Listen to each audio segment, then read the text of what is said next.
गुल्मी जिल्लाको पश्चिम भागमा फैलिएको एक समृद्ध र सम्भावनायुक्त गाउँ हो मदाने गाउँपालिका वडा नम्बर 7 भनभने। यो वडा 16.41 वर्ग किलोमिटर क्षेत्रफलमा फैलिएको छ। यस वडामा 730 घरधुरीमा कुल जनसङ्ख्या 2584 जना रहेको छ, जसमा पुरुष 181 जना र महिला 1403 जना रहेका छन्। यहाँको मूल आधार हो कृषि। कृषिमा आधुनिकीकरण र उत्पादन वृद्धि गर्ने लक्ष्य सहित मदाने गाउँपालिका वडा नम्बर 7 भनभने वडा कार्यालयले विभिन्न कार्यक्रम सञ्चालन गर्दै आएको छ। कृषक सचेतना कार्यक्रम मार्फत किसानहरूमा ज्ञान र जानकारी प्रवाह गर्दै आएको छ। कृषिलाई व्यवसायिकीकरण गर्दै कृषिबाट नै समृद्ध वडा बनाउनेमा वडा कार्यालयको ध्यान छ। मिति 2079 वैशाखमा सम्पन्न निर्वाचनबाट गुल्मी जिल्लाको मदाने गाउँपालिका वडा नम्बर 7 को वडा अध्यक्ष पदमा सन्तोष केसी निर्वाचित हुनुभयो। यस्तै वडा सदस्यहरूमा बमप्रसाद भण्डारी, नारायण प्रसाद खनाल, विमला पन्थी, यस्तै कार्यपालिका सदस्यमा हिरे सुनार र सुस्मिता टमाटा निर्वाचित हुनुभयो। यो अवधिमा उहाँहरूले गर्नुभएको कामहरूको बिस्तारै नतिजा आउन थालेको छ। शिक्षा, स्वास्थ्य, भौतिक पूर्वाधार, कृषि, सिंचाई, यातायात पूर्वाधार, पर्यटन क्षेत्र, खानेपानी, संस्कृति संरक्षण लगायतका क्षेत्रमा उल्लेखनीय कार्य भएका छन्। वडा कार्यालयले कृषकको मागलाई ध्यान दिँदै सिजन अनुसारका बिउ वितरण गर्ने गरेको छ। सुन्तला तथा कागतीका बिरुवाहरू वितरण गरिएको छ। हाल गोरु पाल्ने कृषकलाई प्रोत्साहन गर्न पोसिलो दाना प्रदान गरिएको छ। यस्तै पुष्प खेती प्रवर्धन गर्दै प्लास्टिक जन्य फूलमालालाई निरुत्साहित गरिएको छ। बगर खेती गर्ने कृषकहरूलाई प्रोत्साहन दिएको छ।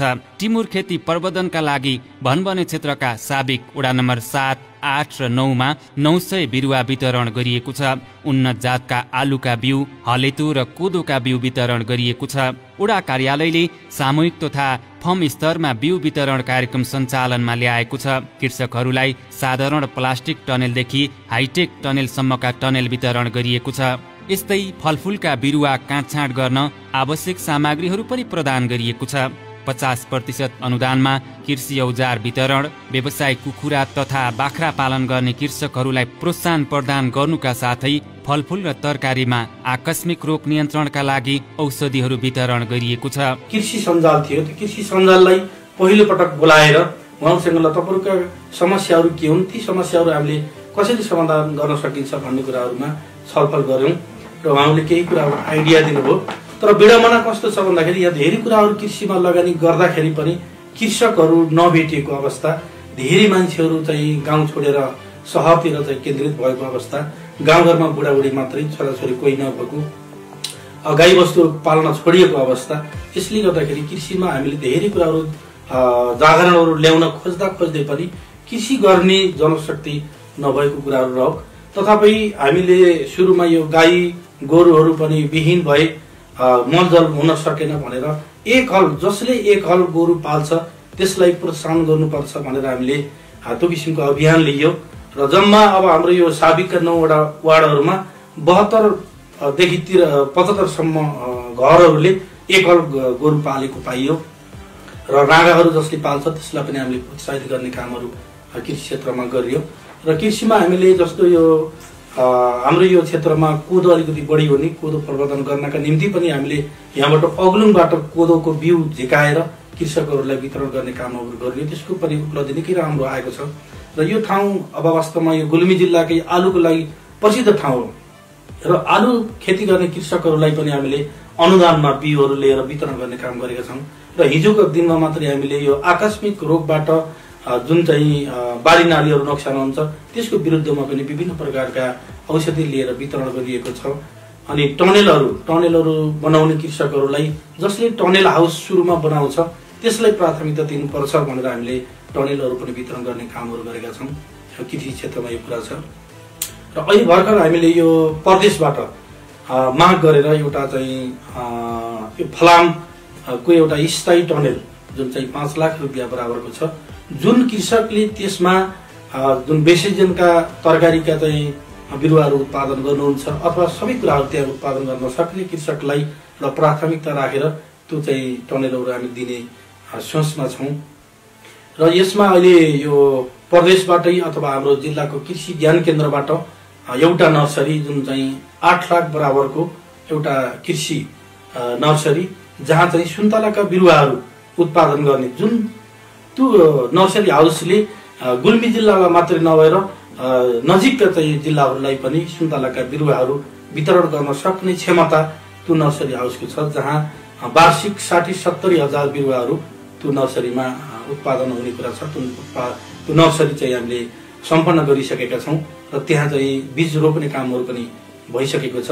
अब यसबाट बिरुवा उत्पादन र यो कीटल रहित भन्ने एउटा नमुनाको रूपमा यो टनेल उहाँहरूको माध्यमबाटै उपलब्ध भएको हो। मदाने गाउँपालिका वडा नम्बर 7 ले कृषि मात्र होइन, सिंचाई, यातायात र शिक्षाको क्षेत्रमा पनि महत्त्वपूर्ण फड्को मारेको छ। आधुनिक कृषि प्रणालीका लागि पानीको पहुँच अति आवश्यक हुन्छ भन्ने बुझाइका साथ वडाले सिंचाई क्षेत्रमा उल्लेखनीय कामहरू अगाडि सारेको छ। बृहत बडाचौर सिंचाई आयोजना साबिक वडा नम्बर 2 मा सम्पन्न भएको छ, जसले 100 रोपनी जमिनमा सिंचाईको व्यवस्था गरेको छ। ओखरनी गैरीखेत, सिम, बाँझाखेत, देउराली गर्ने डाँडामा आरसीसी कुलो निर्माण गरिँदा पहिले जस्तो वर्षाको भर पर्दै खेती गर्नुपर्ने अवस्थाको अन्त्य भएको छ। यातायात विकासले गाउँको अनुहार फेरिदिएको छ। साबिकको ओडाबाट ओडा कार्यालयसम्मको सम्पर्क मार्गहरू सहज रूपमा सञ्चालनमा आएका छन्। पहिले जस्तो घण्टौं हिँडेर कार्यालय पुग्नु पर्ने बाध्यता अब छैन। ओडाभित्रका अधिकांश सडकहरू ग्राभेलिङ गरिएका छन्, जसले हिउँदमा धुलो र बर्सातमा हिलो भन्ने समस्या हटेको छ।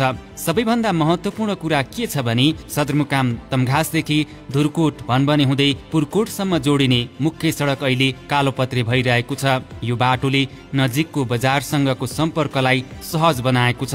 गाडी, मोटरसाइकल, एम्बुलेन्स, कृषि उपजको यातायात सबै सहज भएका छन्।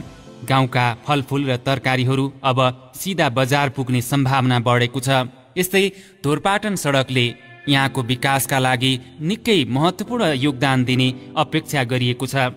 यहाँको प्रचार र यहाँको आर्थिक विकासका लागि धोरपाटन मार्ग पनि एक मुख्य सडक हो। शिक्षा क्षेत्र गाउँ विकासको मेरुदण्ड हो। यस ओडामा शिक्षा सुधारका लागि विशेष कार्यक्रमहरू सञ्चालन भएका छन्। प्रत्येक महिना विद्यालयहरूमा घुम्ती शैक्षिक बैठक सञ्चालन हुन्छ। शिक्षक, विद्यालय व्यवस्थापन समिति, अभिभावक र जनप्रतिनिधि बीच संवाद र सहकार्यको राम्रो परम्परा बसाइलिएको छ। असल अभ्यासहरूको आदान प्रदान हुँदै आएको छ। सिकाइमा सुधार ल्याउन, समस्या पहिचान गर्न र समाधानको बाटो पहिल्याउन यस्ता संवादको भूमिका अत्यन्तै महत्त्वपूर्ण बनिरहेको छ। ओडाभित्रका विद्यालयहरूमा कक्षा 1 देखि 3 सम्म नमुना कक्षा सञ्चालनमा छन्। बालमैत्री वातावरणमा सिकाउने प्रयास गरिएको छ। टिमुर खर्क आधारभूत विद्यालयलाई नमुना विद्यालयको रूपमा विकास गरिएको छ। त्यहाँ स्मार्ट कक्षा सञ्चालन गरिएको छ। अन्य विद्यालयहरूमा पनि क्रमशः यस्ता प्रविधि र पद्धति विस्तार गरिने योजना ओडा कार्यालयसँग छ। ओडाले विद्यार्थीको क्षमता विकासका लागि जनप्रतिनिधिसँग शिक्षा नामक कार्यक्रम सञ्चालन गरेको छ। यस अन्तर्गत कक्षा 3 र 5 का विद्यार्थीहरूको परीक्षा ओडा कार्यालयमै हुने गरेको छ। यसरी सञ्चालन गरिएका परीक्षाहरूको उत्तर पुस्तिका अन्तर्विद्यालय आदान प्रदान प्रणाली मार्फत परीक्षण गर्ने गरिन्छ। प्रत्येक विद्यालयमा शुद्ध खानेपानीका लागि फिल्टरको व्यवस्था गरिएको छ। विद्यालयहरूमा विज्ञ बोलाएर अभिभावक सचेतना कार्यक्रम पनि सञ्चालन गरिएको छ। यहाँको शिक्षा क्षेत्र जुन यो कोभिड-19 बाट जुन चाहिँ शिक्षा असाध्यै ग्रसित थियो र त्यो आफ्नो लयमा आउन नसकिएको अवस्थामा मैले सुरुमै निर्वाचित भइसकेपछि यो 7 नम्बर ओडाका विद्यालयका प्रहरीहरूलाई पहिलो पटक मिटिङमा बोलाएर यो हाम्रो शैक्षिक क्षेत्रमा शैक्षिक गुणस्तर वृद्धि गर्नका निम्ति हामीले के गर्न सकिन्छ त्यसको बारेमा छलफल गरौँ भनेर मैले एउटा मिटिङको आह्वान गरेँ। हेड सरहरू आउनुभयो। हेड सरहरूले आफ्ना कुराहरू राख्नुभयो र हामीले एउटा योजना तर्जुमा गर्यौं जुन चाहिँ कक्षा 3 सुरुमा कक्षा 3 लाई एउटा मोडल क्लास अथवा नमुना कक्षाको रूपमा यसलाई रूपान्तरण गराउन सर भनियो र सरहरू हेड सरहरूले त्यसलाई चाहिँ स्वीकार गर्नुभयो, आफ्नो आफ्नो विद्यालयमा फर्किनुभयो र सरहरूको बिचमा यो कुरा राख्नुभयो र सरहरूले पनि त्यसलाई सहज स्वीकार गरेर र कक्षा 3 लाई शैक्षिक सामग्री सम्पन्न र शिक्षक साथीहरू कक्षा कोठामा प्रवेश गर्न जाँदा एउटा मिनी लेसन प्लान र शैक्षिक सामग्री सहित कक्षा कोठामा जाने अभ्यास हामीले गरियो। वडा शिक्षा समिति जनप्रतिनिधिहरूको सहयोगबाट हामीले केही पैसा शैक्षिक सामग्री निर्माण गर्नका निम्ति केही पैसा हामीले छुट्याइयो। त्यो वर्ष हामीले त्यसरी चाहिँ शिक्षा क्षेत्रलाई अगाडि बढाइयो र दोस्रो वर्ष हामीले कक्षा 3 लाई मात्र गरेर त भएन र कक्षा 1, 2, 3 लाई त हामीले सम्पन्न गरियो, त्यसको रिजल्ट पनि राम्रो आयो र कक्षा 1 र 2 लाई पनि हामीले फेरि त्यसलाई नमुना योग्य शैक्षिक गुणस्तर वृद्धि गर्नका निम्ति फेरि शिक्षक साथीहरूलाई हामीले नयाँ अलिकति राम्रो विद्यालयहरू कुन ठाउँमा छन् भनेर हामीले सोचेर यो 5 गतेको पञ्चमी पोखरीमा UWS-बाट सञ्चालन भएको एउटा स्कुल, दुर्गुटमा रहेको एउटा UWS-बाट सञ्चालित स्कुलमा हामीले शैक्षिक भ्रमणको रूपमा लगियो। त्यहाँ असाध्यै मेहनत गरेर सरहरूले पढाउनु भएको थियो र त्यही कुराहरूलाई हेरेर उहाँहरूले पनि 1 र 2 कक्षालाई पनि निकै मेहनतका साथ आफ्ना चाहिँ गतिविधिहरू अगाडि बढाइरहनु भएको छ र अहिले हामी तेस्रो चरणमा आउँदाखेरि अहिले पनि हामीले नयाँ स्कुलहरू नेपालका अलि नमुना योग्य र शैक्षिक गुणस्तर राम्रो भएको विद्यालयमा लैजानका निम्ति वडाबाट केही बजेटको हामीले विनियोजन गरेका छौँ। त्यस्तै गरी हामीले यो गुल्मको राम्रो एउटा विद्यालयलाई भ्रमणको रूपमा केन्द्रीकृत गरेका थियौँ। त्यसै गरी तमगासको रेसुङ्गा मावि, त्यो पनि एउटा राम्रो विद्यालय थियो, त्यहाँ पनि हाम्रो शिक्षक साथीहरू लगेर यो शिक्षा क्षेत्रमा केही चाहिँ परिवर्तन ल्याउनुपर्छ, केही रूपान्तरण गर्नुपर्छ। यो भौतिक पूर्वाधारहरू खनेर मात्रै सबै कुराहरू चाहिँ सम्भव हुन्न। मानवीय विकास सबैभन्दा मुख्य कुरा हो। मानवीय संसाधनको विकास गरे मात्रै र चेतनाको विस्तार गर्न सकिएको खण्डमा मात्रै हाम्रा चाहिँ जुन विकासका कुराहरू छन् त्यसले चाहिँ दिगो रूप लिन सक्छ भन्ने हामीले लागेर पहिलो पटक हामीले यो शिक्षामा निकै चाहिँ प्रयास र मेहनत गरेर त्यो अनुसारको अलि रिजल्ट पनि हाम्रो मदानी गाउँपालिकामा भन्ने 7 को राम्रो रिजल्ट आइरहेको छ र विद्यालयलाई प्रोत्साहित गर्ने अनि शिक्षक साथीहरूलाई प्रोत्साहित गर्ने उद्देश्यले उहाँहरूले पढाउने जुन आफ्नो विषयहरू छन् त्यसको पनि क्षमताको आधारबाट पुरस्कृत गर्ने, शिक्षक साथीहरूलाई पुरस्कृत गर्ने, विद्यालयहरूलाई पुरस्कृत गर्ने भन्ने हामीले चाहिँ सोचिरहेका छौँ। त्यो अनुसार गरिरहेका छौँ र अहिले हामीले यो टिमुर खर्क आधारभूत विद्यालयलाई यो 7 नम्बरको नमुना विद्यालयको रूपमा हामीले घोषणा गरेका छौँ। त्यही अनुसारको कुराहरू भएको छ। नर्सरीदेखि माथिसम्मको कक्षाहरूमा बसाइ व्यवस्थापन एकरूपता छ, समरूपता छ। विद्यार्थी भाइ बहिनीहरू असाध्यै सुविधाजनक ढङ्गबाट बसाइ र चाहिँ आफ्नो पठन पाठन अगाडि बढाइरहनु भएको छ। यो शिक्षा क्षेत्रको कुराहरू भयो। अझै पनि हामीले शिक्षा क्षेत्रमा धेरै गर्नु छ। हामी यसैमा सन्तोष हुने अवस्था छैन। मदाने गाउँपालिका वडा नम्बर 7 प्राकृतिक सौन्दर्य, सांस्कृतिक महत्व र मानवीय विकासको संगम हो। यहाँको पर्यटन क्षेत्रलाई व्यवस्थित बनाउने दिशामा वडाले लगातार प्रयास गर्दै आएको छ। दोस्रो स्वर्गद्वारी धामका रूपमा चिनिँदै आएको अस्कुना क्षेत्रको विकासमा विशेष जोड दिएको छ।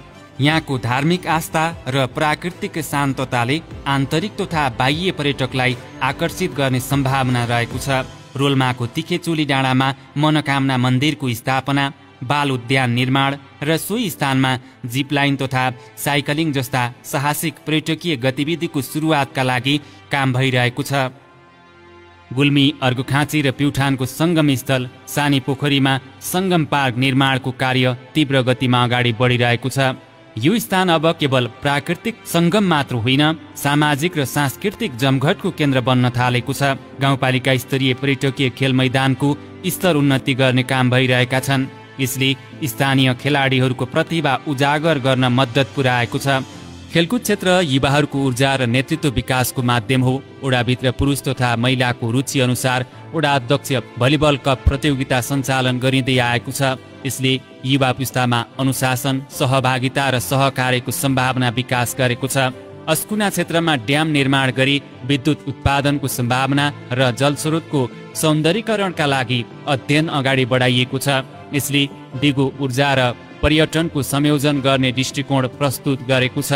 हाम्रो मुख्य एउटा पर्यटन र पर्यटकीय प्रवर्धन गर्न सक्ने सम्भावना बोकेको ठाउँ रोल्मतीको चेली, जहाँ चाहिँ मनोकामना मन्दिर स्थापित भइसकेको छ र त्यो ठाउँमा हामीले अब वैशाख नववर्ष 2082 वैशाखदेखि पूजा आराधना गर्ने हामी चाहिँ सोच गरिरहेका छौँ। त्यसको लागि हामी यसको चाहिँ जुन गोर्खाको मनोकामनामा गएर त्यो पूजा गर्ने विधानहरू के कस्तो छ त्यो कुराहरू बुझेर हामी वैशाखबाट सुरु गर्ने कार्यक्रम छ हाम्रो।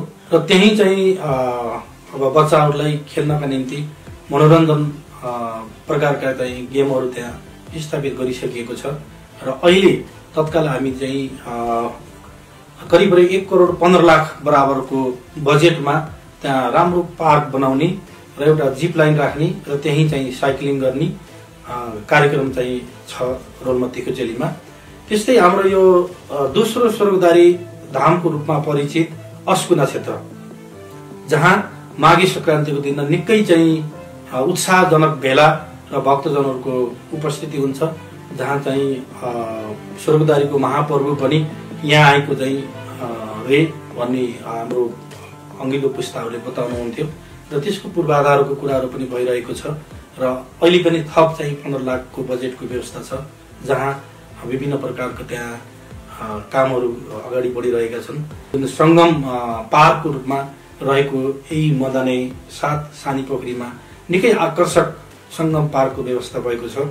गुल्मी जिल्लाको पश्चिम क्षेत्रकै बृहत खानेपानी आयोजना जुन भन्वने पुर्कुट म्यालपोखरी बृहत लिफ्टिङ खानेपानी आयोजना सञ्चालन भइरहेको छ, जहाँ चाहिँ असाध्यै विकट ठाउँमा र असाध्यै चाहिँ यो हाम्रो भन्वनेकै उचाइमा रहेको रोल्मा त्यो क्षेत्रका नागरिकहरू पानी प्राप्त गर्न नसकिएको असाध्यै अप्ठ्यारो असजिलो थियो र यो लिफ्टिङ सञ्चालन गरिसकेपछि त्यहाँका नागरिकहरूले आफ्नो चाहिँ खानेपानी सहज रूपमा प्राप्त गर्नुभएको छ र त्यो चाहिँ बहुवर्षीय योजना हो र अहिले हामीले त्यही लिफ्टिङबाट 20 लाख बराबरको कामहरू गर्ने र त्यस्तै चाहिँ दोस्रो चाहिँ पानीको अभाव भएको क्षेत्र हाम्रो यसैको चाहिँ वडा कार्यालयदेखि मास्तिर कुँवर टोल भनिन्छ र त्यो कुँवर टोलमा त्यो शाखा विस्तार गर्ने हाम्रो कार्यक्रम रहेको छ। तमघासदेखि सेउगा बरबोट भन्मनी पुर्कोट दहगन्दी अग्लुङ जाने जुन मोटो बाटो छ यो ग्राभेल र सामान्यतः कालो पत्थर भएको अवस्था छ। सालजनी डोरपाटन अनि मदन भण्डारी राजमार्गले पनि छुएको ठाउँ र धेरै यो विकास र समृद्धिको सम्भावना बोकेको ठाउँ यो मदाने 7 हो र यहाँ उर्वरका हिसाबले पनि यहाँको माटो पानीको पर्याप्तता, जसले गर्दाखेरि कृषि क्षेत्रमा पनि मनज्ञ आम्दानी गर्न सकिने यस्तो अवस्था रहेको चाहिँ कुरा छ र हामीले यो वडाबाट सेवा प्रदान गर्ने सन्दर्भमा ज्येष्ठ नागरिकको हकमा हामीले यहाँ आउन नसक्ने त्यस्ता ज्येष्ठ नागरिकहरू बुवा आमाहरूलाई सकेसम्म घरमै गएर पनि हामीले सेवा प्रदान गर्दै आएको छौँ यो वडा कार्यालयको तर्फबाट।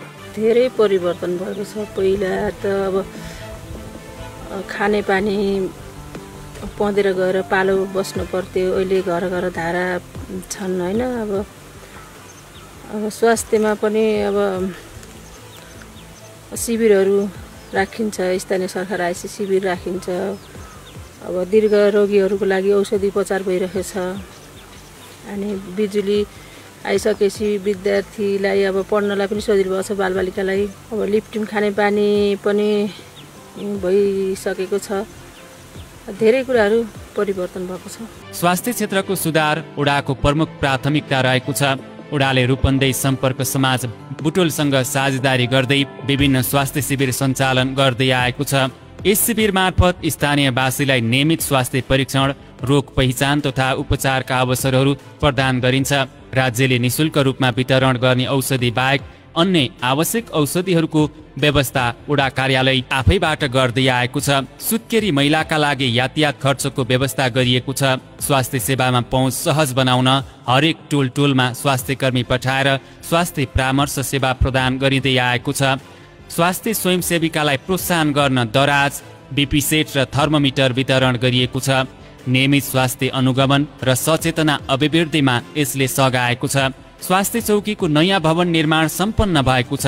यस चौकीबाट विभिन्न रोगहरूको परीक्षणदेखि नियमित स्वास्थ्य सेवा प्रदान गरिँदै आएको छ। हाम्रो यो भनमर्ने रूपन्देही सम्पर्क समाज छ, त्यससँग हामीले साझेदारी गरेर गत साल हामीले अब विभिन्न रोगहरूका विशेषज्ञहरू लिएर हामीले चाहिँ एउटा शिविर सञ्चालन गरियो। त्यसबाट करिब 700 नागरिकहरूले सेवा प्राप्त गर्नुभएको थियो र अहिले पनि हामीले चाहिँ त्यो काम गर्न खोजिरहेका छौँ। अब यसपछि लाग्छ 15-20 दिनपछि त्यहाँबाट पनि यही स्वास्थ्य सेवा सम्बन्धी विज्ञहरू लिएर यो महिलाहरूको अलि विशेष चाहिँ समस्यामा रहेको पाठेघर सम्बन्धीको समस्यालाई मध्यनजर गरेर त्यही सम्बन्धीका शिविरहरू सञ्चालन गर्ने हामी अभियानमा छौँ। र साथै यो राज्यले चाहिँ स्वास्थ्य केन्द्रबाट जुन वितरण गर्ने औषधि त स्वाभाविक रूपमा छ, तर पनि युजल्ली नागरिकहरूको चाहिँ किन्ने जस्तो राज्यले दिने औषधि भन्दा बाहिरका औषधिहरू पनि हामीले वार्डको चाहिँ जुन बजेटबाट हामीले चाहिँ यो स्वास्थ्य केन्द्रमा गत साल 1 लाख बराबरको चाहिँ औषधि लिएर नागरिकहरूलाई यो सेवा प्रदान पनि हामीले गर्दै आइरहेका छौँ। महिला दिदीबहिनीहरूलाई अब कहिले साबुन, कहिले चाहिँ के गर्नु भन्दा मुढा अथवा कहिले चाहिँ अगरबत्ती यस्तो किसिमको कुराहरू हुँदो रहेछ र त्यसलाई स्थायित्व प्रदान गर्नका निम्ति हामीले 3 वर्षको हाम्रो अभ्यासमा उहाँहरूलाई स्वेटर बुनाई कार्यक्रम हामीले चाहिँ पूर्ण रूपमा सफल बनाएका छौँ। यो उद्यमशीलताको कुरा रह्यो र त्यसै गरिकन यो अब खेलकुद क्षेत्रमा यो सबै विषयवस्तुलाई समेट्नुपर्ने बाध्यता र गाउँका युवा युवतीहरूलाई लक्षित गरेर हामीले वडा स्तरीय वडा अध्यक्ष कप भनेर भलिबल प्रतियोगिता राख्ने अरू रचनात्मक र सचेतनाका कार्यक्रमहरू सञ्चालन गर्दै हैन। धेरै कुराको राहत भइरहेको छ। पहिले केही पनि थिएन अवस्था, यहाँ हिँड्ने बाटो थिएन, खाने पानी थिएन, केही थिएन। सबै चिजको सुविधा भएको छ होइन, राम्रो छ। अहिले उहाँहरूले पनि एउटा सुझाव र सल्लाह लिएर नि काम गर्ने हुन्छ, गरिसकेपछि राम्रो। खानेपानीको क्षेत्रमा पनि ओडाले उल्लेखनीय प्रगति हासिल गरेको छ। पनाहा खोलाबाट रोल्मासम्म लिफ्टिङ प्रणाली मार्फत बृहत खानेपानी आयोजना सञ्चालनमा आएको छ। एक घर एक धारा कार्यक्रम पूर्ण रूपमा कार्यान्वयनमा आएको छ। अब घर घरमा सहज रूपमा पानीको पहुँच छ। परम्परागत इनार र कुवाको संरक्षण गरिँदै आएको छ, जसले परम्परागत स्रोतको महत्त्व कायम राखेको छ। संस्कृति भनेको पहिचान हो। ओडाले ऐतिहासिक सरायनाचको संरक्षण र सम्वर्धनमा विशेष ध्यान दिएको छ। रोल्मामा आयोजना हुने यो नाच क्षेत्रीय पहिचानको प्रतीक बन्न पुगेको छ। ज्येष्ठ नागरिकहरूको सम्मान ओडाको सामाजिक उत्तरदायित्व बनेको छ। जाडो मौसममा वृद्ध वृद्धालाई ब्ल्याङ्केट वितरण गरिन्छ। स्वास्थ्य कर्मी मार्फत टोलटोलमा गई स्वास्थ्य परामर्श सेवा प्रदान गरिन्छ। सञ्चार प्रवाह र डिजिटल पहुँचमा पनि ओडाले महत्त्वपूर्ण कदम चालेको छ। टिमुर खर्क, नेटा खर्क र गैरा खर्क क्षेत्रमा फाइबर नेट विस्तार गरिएको छ।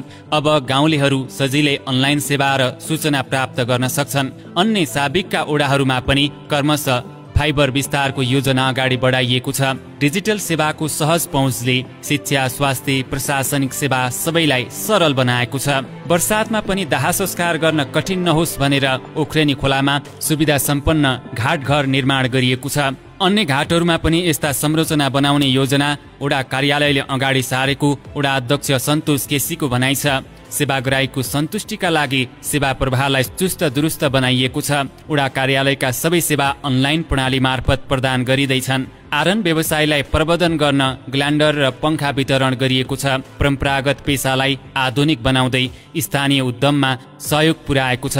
मर्दानी गाउँपालिका वार्ड नम्बर 7 को विकास, समुन्नति, सुशासन र समृद्धिका लागि पूर्व गाउँपालिका परिवार, पूर्व यस वडाका वडा अध्यक्ष काशी बहादुर बोहरा, जनप्रतिनिधि साथीहरू, मर्दानी गाउँपालिकाका वर्तमान गाउँपालिका अध्यक्ष स्वर्गीय महेन्द्र बहादुर कुँवर, उहाँ जुन राष्ट्र सेवक कर्मचारीको रूपमा 32 वर्ष सेवामा समर्पित भएर अहिले मर्दानी गाउँपालिकाको अध्यक्षमा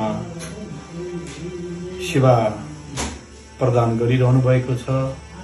त्यसैगरी दोस्रो पटक समेत निर्वाचित हुन सफल हुनुभएका गाउँपालिकाका उपाध्यक्ष सरिता खड्का, मर्दानी गाउँपालिकाका प्रमुख प्रशासकीय अधिकृत शालिग्राम पन्थी, गाउँपालिका परिवार, यस वडा नम्बर 7 का राष्ट्र सेवक कर्मचारीज्यूहरू, शिक्षक साथीहरू, यस वडाका राजनीतिक दलका मित्रहरू, समाजसेवी, बुद्धिजीवी, वनवनेवासी बुवामा दाजुभाइ दिदीबहिनीहरूको यस वडाको समग्र विकासका निम्ति महत्त्वपूर्ण सहयोग भइरहेको छ। उहाँहरूप्रति हार्दिक वडाको तर्फबाट हार्दिक धन्यवाद र सम्मान व्यक्त गर्न चाहन्छौँ। आगामी दिनहरूमा पनि यहाँको सुशासन प्रबन्धनका निम्ति, यस वडाको चौतर्फी विकासका निम्ति सबै वनवनेवासीहरूको सहयोगको अपेक्षा गर्दछु। यस वडामा 5वटा सामुदायिक विद्यालय, 1वटा स्वास्थ्य चौकी र वडा कार्यालय रहेका छन्। यी संस्थाहरू स्थानीय सेवा प्रवाह केन्द्र हुन्। त्यसैले पर्यटनको विकास, स्वास्थ्य सेवाको सहजता, सुरक्षित र शुद्ध खानेपानी, संस्कृति संरक्षण, खेलकुदको प्रवर्धन र ज्येष्ठ नागरिकको सम्मान मार्फत वडा नम्बर 7 भनभनी आज समावेशी, समृद्ध र स्वाभिमानी गाउँ निर्माणको यात्रामा अघि बढिरहेको छ। धन्यवाद।